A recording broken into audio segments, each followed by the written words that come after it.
Ce jour-là, j'ai rendez-vous à Calais pour assister à un meeting de campagne de Marine Le Pen. J'ai en tête les reproches qu'elle fait très souvent aux journalistes. Non, vous résumez de manière caricaturale. Vous écoutez en fait plus que vous ne m'écoutez, c'est ça. C'est le problème du journalisme actuel. Nous allons justement la prendre au mot, l'écouter attentivement. Dans ce cabaret, transformé en tribune politique, 500 personnes accueillent la candidate du Front National.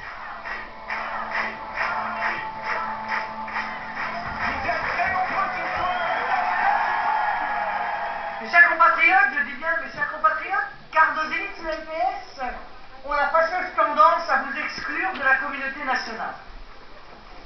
Vous, citoyens de Calais, vous êtes régulièrement oubliés, méprisés et humiliés.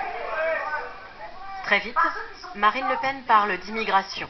Le message est clair, la France ne peut plus accueillir de migrants. Nous avons atteint le seuil de saturation depuis bien longtemps. Un thème qu'elle décline longuement pendant ses 50 minutes de discours. Elle conclut avec un mauvais présage qui, selon elle, menace la région et la France. Mais si nous échouons en décembre, ils redoubleront d'efforts pour faire venir toujours plus d'immigrés clandestins. Ils vous demanderont toujours plus de vous pousser pour les loger.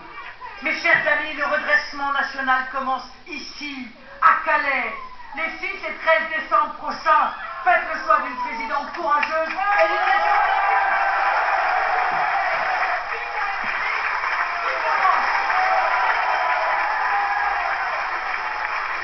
Dans la salle, le même mot revient dans la bouche des militants. La vérité. Que des vérités. Elle n'est pas aussi extrême que son père, mais elle est juste. Il est effrayé. Marine est très... Oui, elle a une façon de parler qui fait qu'on a envie de voter pour elle. Nous nous sommes plongés dans des dizaines d'heures de discours et d'interviews de Marine Le Pen. Je propose dans mon projet que les signes religieux... Nous les avons montrés à des spécialistes. Nous avons vérifié les chiffres, les faits, étudié le langage. Marine Le Pen dit-elle la vérité? Que dit-elle et comment le dit-elle? Quels sont ses mots? En quoi est-ce que ses propos diffèrent de ceux de son père?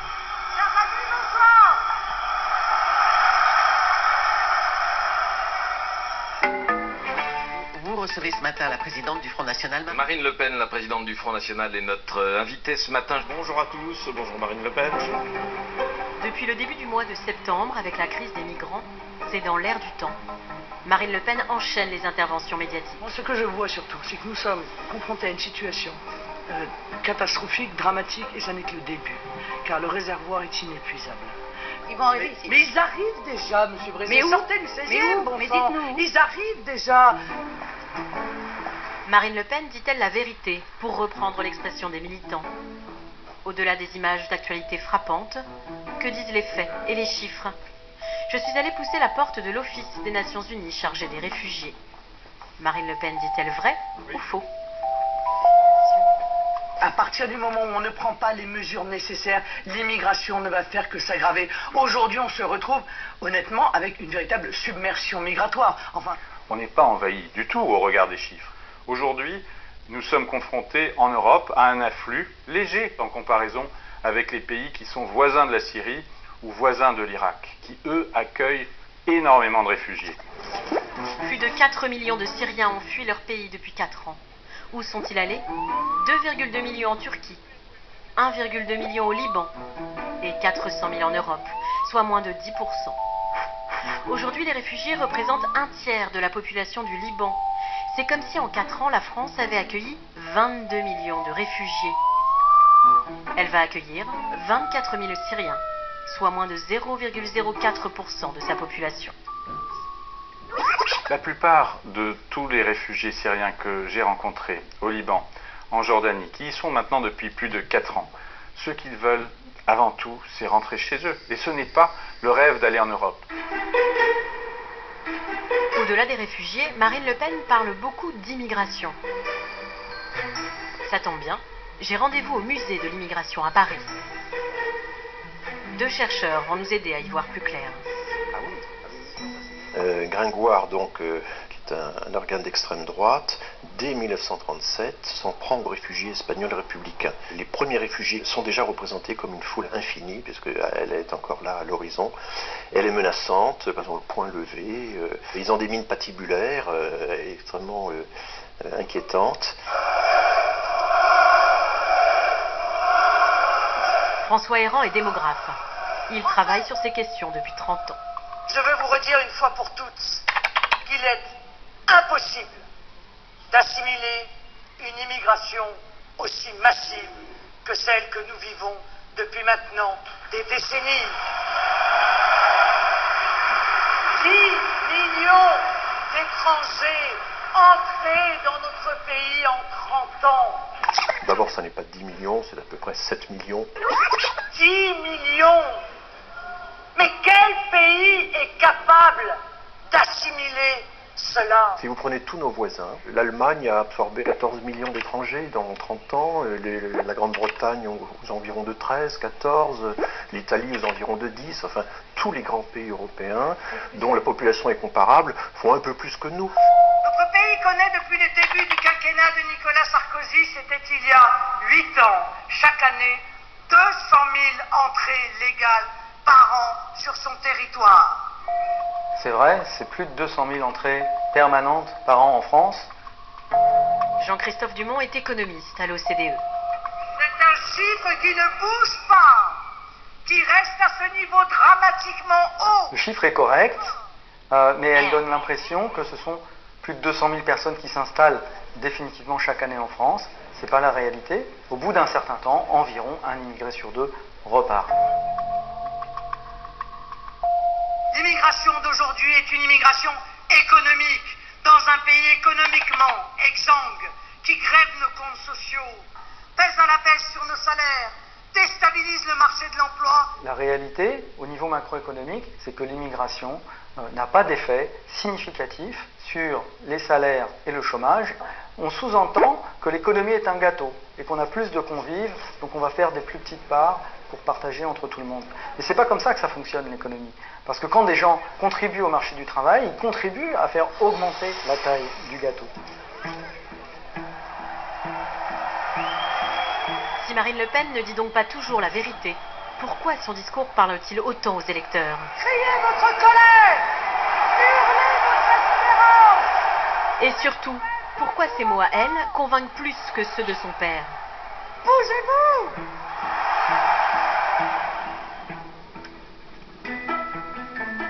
La réponse, nous allons la trouver sur la côte ouest des États-Unis.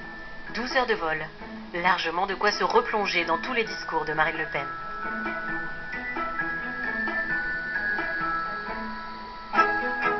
C'est en Californie, à la prestigieuse université de Stanford, que m'attend une chercheuse française. Cécile Alduy est professeure de littérature. Nous sommes a priori très loin de la politique.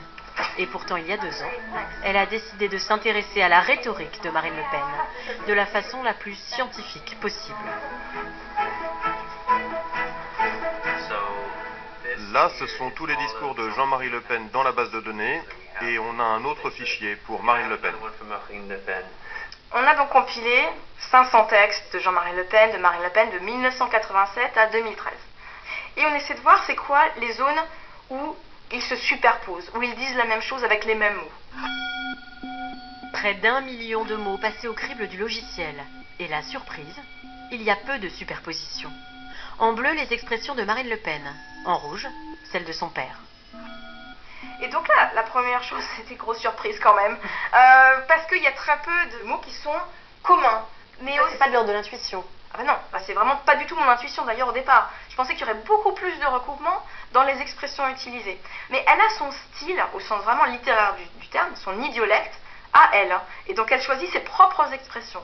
Et donc le choix des mots, ça semble, un petit peu anodin à la surface, mais en politique, c'est ça qui va faire le succès ou l'insuccès. Ce soir, Cécile Alduy donne une conférence à Stanford, devant d'autres universitaires, pour rendre compte des résultats de son travail. Le principal élément qui émerge, c'est que Marine Le Pen fait de la réédition très habile des discours de son père. Elle sait ce qu'il faut couper, ce qu'il faut garder, ce qu'il faut ajouter. Et d'abord, elle utilise le bouton « Supprime ». Marine Le Pen a effacé certains mots. Jamais elle ne parle de race, ni de français de souche. Aucun jeu de mots antisémite, fini les chambres à gaz, point de détail de l'histoire. Les algorithmes que Cécile a utilisés lui ont révélé autre chose. Marine Le Pen n'a pas le même discours en fonction de son auditoire. Par exemple, sur l'immigration. Là, ce sont les mots les plus fréquents associés à l'immigration à la télévision. Ce qui vient d'abord, c'est la dimension économique. Dépenses, financement, économie, chômage. Quand elle est devant les militants, ce n'est plus du tout la même musique. Et ce n'est pas moi qui le dis, c'est le logiciel. Elle parle de ravages de l'immigration, solitude, isolement et la menace sur notre prospérité, notre sécurité, notre unité et notre identité. Démonstration, extrait à l'appui. Et celle-ci s'est plutôt bien déroulée. Encore une fois, je n'ai pas de haine à l'égard des étrangers. Ça n'est pas le racisme qui me pousse. Je ne suis pas raciste. Je dis que l'immigration est un problème économique et qu'il faut le traiter comme un problème économique. Ça, c'est une phrase qui illustre vraiment la façade médiatique du discours sur l'immigration du Front National aujourd'hui. Ça réduit l'immigration à quelque chose de rationnel. Elle dit qu'il faut une immigration raisonnable et une logique purement arithmétique. C'est mathématique, il y a 5 millions de chômeurs, il y a 8 millions de pauvres. En gros, c'est pas que ce sont des immigrés, c'est que ce sont des gens en plus. Sorti des plateaux de télévision, le message n'est plus le même. Ces chiffres montrent que non seulement l'immigration en France n'a pas été freinée, mais qu'elle est volontairement accélérée dans un processus fou dont on se demande s'il n'a pas pour objectif le remplacement pur et simple de la population française. On entend dans certains quartiers que lorsqu'une personne âgée meurt, c'est une famille immigrée qui la remplace dans son appartement HLM. Le remplacement, c'est une obsession du Front National. C'est une obsession de longue date, qui a déjà été exprimée de multiples fois par Jean-Marie Le Pen, y compris dans ses programmes électoraux. Quand on interroge, je dis oh non, je ne crois pas du tout aux théories de complot, je suis très rationnelle, etc. Mais Marine Le Pen, quand elle est face aux militants, elle en parle. C'est quoi le grand remplacement? Alors le grand remplacement, c'est une thèse qui a été élaborée par Renaud Camus qui dit que il y a donc un complot mondial qui est organisé pour que des populations immigrées viennent et remplacent les Français de souche. Est-ce que ça renvoie à l'idée d'un grand remplacement? Non mais en l'occurrence, je n'ai pas utilisé ce terme, non, mais j'ai fait, encore une fois, une référence parce que je crois que... Est-ce que ça renvoie à l'idée soutenue par vous obsède, ça. Vous êtes un combattant sémantique. Ah, vous adorez ça, les débats de mots, etc. Et effectivement, elle prend bien soin de ne pas utiliser le mot remplacement lorsqu'elle est à la télévision ou la radio. Donc, elle va lisser son vocabulaire pour présenter une image présidentiable, de gouvernante qui gérerait très bien la Maison France. Un double discours qui n'est pas inhabituel. Voici un autre exemple, ce qu'est être français pour Marine Le Pen, ici sur France 2. Je tiens, et merci de me permettre de le faire, à rappeler une bonne fois pour toutes, la priorité nationale est un avantage donné en matière d'emploi ou de logement aux Français, pas aux Blancs, pas aux Français de souche, à ceux qui ont la nationalité française, quelle que soit leur origine, quelle que soit leur religion. En meeting, la définition change du tout au tout. Il faut une nature. Pour naturaliser français, il faut une nature française, une terre française, un air français. On ne naturalisera jamais dans une morne grisaille de béton et de bitume. On ne naturalisera d'ailleurs aucun jeune Français, même si ses parents sont Français depuis des générations, sans qu'ils ne se reconnaissent une terre, une souche, des racines. En implicite, les jeunes des cités ne peuvent pas devenir français parce qu'ils vivent dans le bitume, dans la cité, dans le béton, et c'est toute l'ambiguïté de Marine Le Pen. C'est-à-dire, à un moment donné, elle va dire ce qui est important, c'est avoir des papiers d'identité français, et de l'autre jour, elle va revenir dans la vision de Jean-Marie Le Pen, c'est-à-dire une vision biologique de la nationalité française, et c'est à longueur de temps comme ça, et selon le moment, elle va avoir telle ou telle posture. Stéphane Vanish a travaillé avec Cécile Alduy, la chercheuse de Stanford. Il avait fait le même exercice, il y a 15 ans, avec les textes de Jean-Marie Le Pen. Et la grande surprise, c'est que c'est pas aussi différent qu'on le pensait. Au départ, on était parti sur un principe qu'il y avait une véritable coupure entre le père et la fille, et en fin de compte, la coupure est certes sémantique, mais pas idéologique. Non, nous ne sommes pas xénophobes, nous sommes passionnément francophiles. C'est la novlangue de Marine Le Pen, c'est-à-dire que au lieu d'être négative, elle va essayer de positiver en créant de nouveaux groupes pour éviter les aspects négatifs pour pouvoir attirer un nouvel électorat. Passionnément francophiles.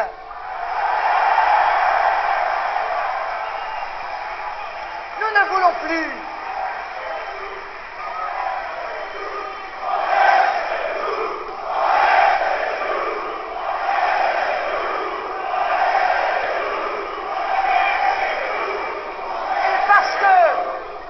Parce que vous êtes chez vous. Pourquoi vous souriez là? Parce qu'elle s'exclut. Ses militants et ses sympathisants sont restés les mêmes. Et le On est chez nous, qui est maintenant le slogan de l'extrême droite en France, prouve que rien n'a changé en fait. Du coup, elle reprend le slogan de la foule en disant vous êtes chez vous et pas nous sommes chez nous, parce qu'elle veut pas être responsable du dire de cette foule. Et je trouve que c'est assez doué entre guillemets, c'est-à-dire qu'elle va s'auto-exclure du slogan traditionnel de l'extrême droite pour rester acceptable. Quand est-ce que Marine Le Pen dit vrai? Quand elle parle à la télévision ou qu'elle s'exprime devant ses militants? Comment s'y retrouver dans ce double langage et ces euphémismes? D'autant plus qu'elle s'est emparée de concepts marqués à gauche. Le meilleur exemple, la laïcité. La laïcité partout et tout le temps. La laïcité, voilà que je suis la seule à la défendre. J'interdirai les signes religieux ostentatoires pour les usagers des services publics. Je n'ai pas à connaître la religion de la voyageuse qui est à côté de moi dans le train. Comment on va réaliser cette mesure? Ça veut dire qu'il faut mettre de la police dans le métro,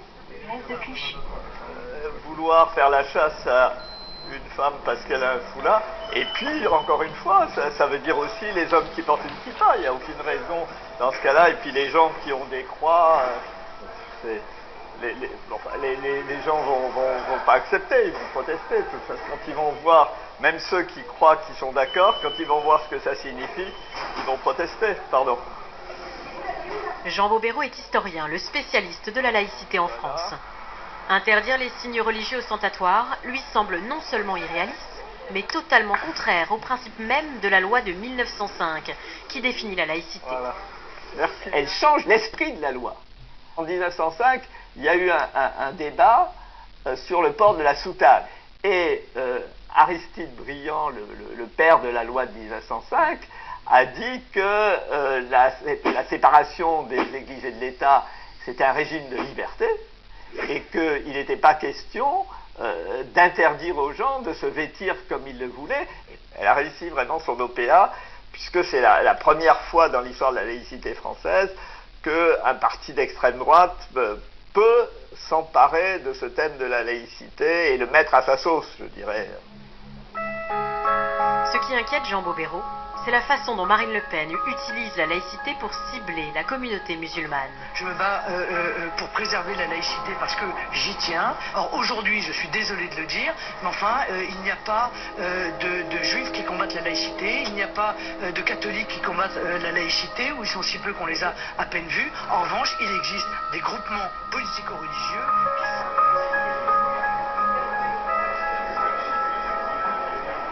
Quand Marine Le Pen s'est emparée du thème de la laïcité, eh bien, si vous écoutez attentivement ses discours, quand elle dit « j'ai pas à connaître la religion de ma voisine dans le train », tout le public comprend qu'en fait, seules les femmes qui portent un foulard sont visées, puisqu'elle parle de la voisine.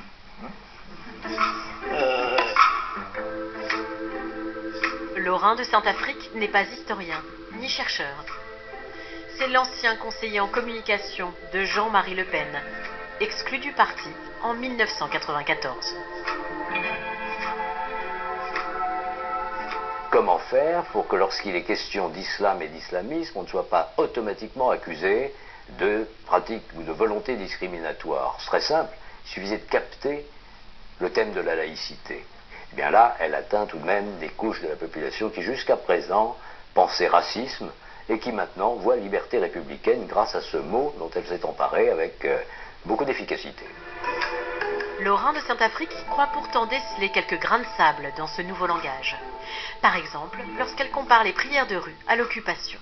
Et puis il y a eu des prières sur la voie publique. Je suis désolé, mais pour ceux qui aiment beaucoup parler de la Seconde Guerre mondiale, s'il s'agit de parler d'occupation, on pourrait en parler. Ou sur un tout autre sujet, lors du dernier discours du 1er mai 2015, en hommage à Jeanne d'Arc. Jeanne d'Arc est une icône française car elle symbolise à elle seule l'esprit de résistance, la foi en son pays et le triomphe de la volonté. Près de 6 siècles. Le triomphe de la volonté, ça vous avait fait réagir à l'époque? Oui, c'est vrai, parce que je ne savais pas que la cinéphilie de Marine Le Pen pouvait aller jusqu'à s'intéresser au cinéma allemand des années 30. Le triomphe de la volonté, c'est avec Les Dieux du Stade l'un des 2 grands films d'une réalisatrice cinéaste allemande qui s'appelait Leni Riefenstahl et qui était la grande cinéaste de la période du national-socialisme.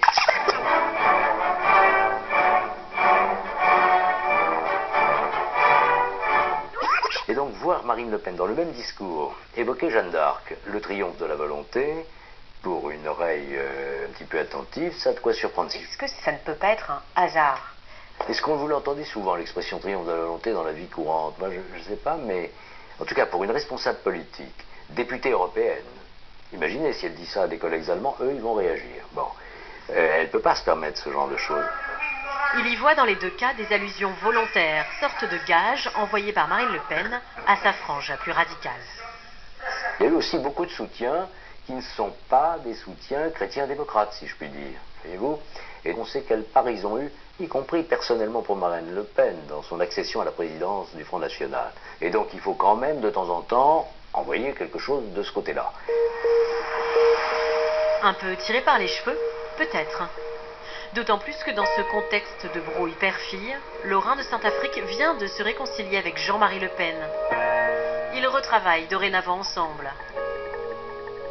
Pourtant, nous avons trouvé d'autres allusions, comme dans cette interview donnée à Radio Classique au mois de septembre dernier. Aujourd'hui, on se retrouve, honnêtement, avec une véritable submersion migratoire. Enfin, je veux dire, j'appelle tous ceux qui nous écoutent à lire ou à relire Le Camp des Saints de Jean Raspail. Ce roman, publié en 1973, raconte l'arrivée imminente d'1 million de migrants sur les côtes françaises. Voici un résumé par son auteur. Ils débarquent. Si on les laisse débarquer, il y en a 5 millions qui arrivent derrière, n'est-ce pas? Et on sera envahi. Quelle est la solution? On tire dans le tas ou on laisse faire? C'est ça le Camp des Saints. Pour le narrateur, les patriotes sont ceux qui défendent la race blanche et veulent tirer sur les migrants. Page 251. C'est le devoir de tout citoyen conscient de sa culture, de sa race et de sa religion de prendre spontanément les armes.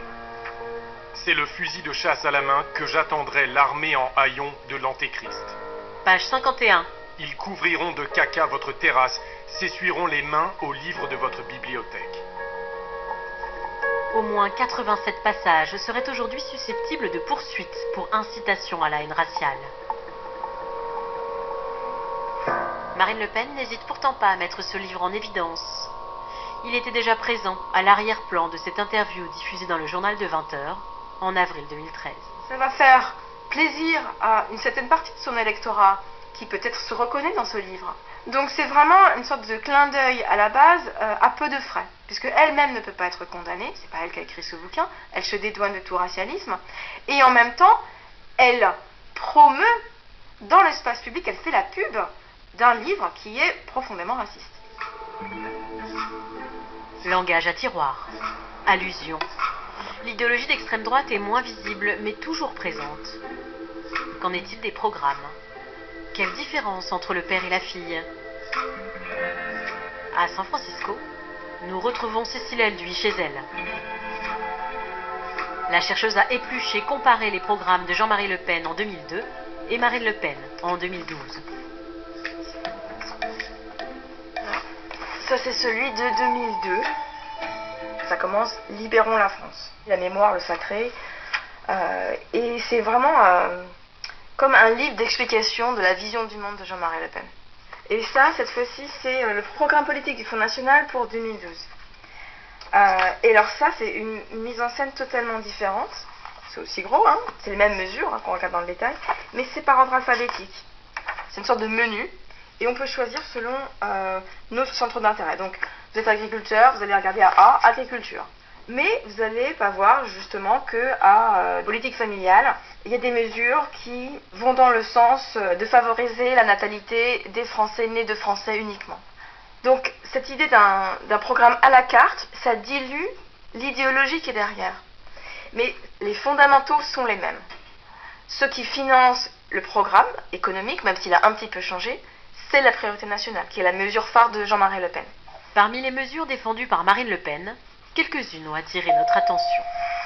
Je ne veux plus de manifestations de clandestins ou de soutien aux clandestins. Elles seront interdites. Quand elle dit « je veux plus qu'il y ait des manifestations des droits des clandestins », donc on dit bon, les clandestins sont clandestins par définition, pourquoi pas. Mais ceux qui les soutiennent, et là ça devient un vrai problème, c'est-à-dire que des Français qui voudraient manifester ne pourraient pas parce que ça serait interdit par le Front National. Et là on a une atteinte directe à la démocratie et au droit d'expression. En l'écoutant, ça voudrait dire qu'on n'aurait pas eu le droit de manifester pour l'IVG, par exemple, dans les années 70-80. Nous rétablirons la liberté syndicale, la vraie. Partout, nous permettrons la création de syndicats véritablement libres, qu'alors rejoindront les salariés, les fonctionnaires, les employés, les ouvriers, les agriculteurs, qui par millions viennent à nous. Ce qui est très dangereux, c'est qu'un État, un parti politique n'a pas à créer de syndicats. C'est une affaire privée, les syndicats. Ça commence à être beaucoup, c'est-à-dire tous les corps intermédiaires et les moyens d'expression doivent être contrôlés pour maîtriser totalement la société française. Jean-Marie Le Pen voulait transformer la société avec ses idées et ses propres mots. La fraternité qui seule... Marine Le Pen veut prendre le pouvoir avec les mots des autres. Oui, la France. Les idées, elles, n'ont pas vraiment changé.